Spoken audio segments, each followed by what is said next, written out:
नमस्कार, आपण पाहत आहात दिग्रस गर्जना न्यूज 24। शालेय लोकशाहीचा उत्सव उत्साहात पार।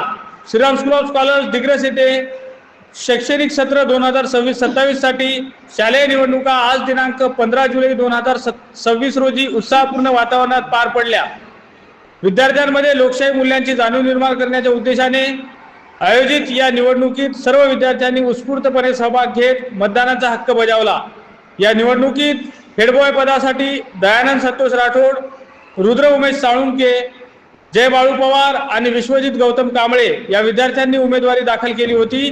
तर हेडगर्ल पदासाठी प्रणिती राजेश राठोड व अक्षरा दीपक जगताप या विद्यार्थिनींमध्ये थेट लढत झाली। विशेषतः हेडबॉय पदासाठी दयानंद संतोष राठोड, जय बाळू पवार यांच्यात चुरशीची लढत पाहायला मिळाली।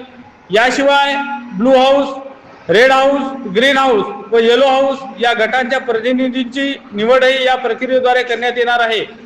बालपणापासूनच विद्यार्थ्यांना लोकशाही मूल्यांची ओळख व्हावी, आपल्या हक्कांबाबत जागरूकता निर्माण व्हावी आणि मतदानाचे महत्त्व समजावे या उद्देशाने हा उपक्रम राबविण्यात आला। ही संपूर्ण निवडणूक प्रक्रिया तन्मय शरद मोहिते सर यांच्या नेतृत्वाखाली सुरळीतपणे पार पडली।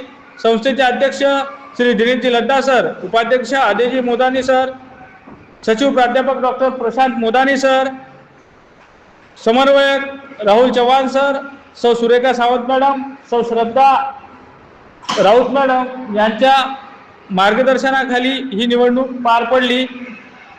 शाळेच्या या उपक्रमामुळे विद्यार्थ्यांमध्ये जबाबदारीची जाणीव व लोकशाहीची भक्कम पायाभरणी होत असल्याचे मत व्यक्त करण्यात आले। धन्यवाद। आपण पाहत होता दिग्रस गर्जना न्यूज 24। आमच्या चॅनलवरील पुढील बातम्याचे अपडेट पाहण्याकरिता आमच्या चॅनलला सबस्क्राईब करा, लाईक करा व बेल आयकॉनवर क्लिक करा।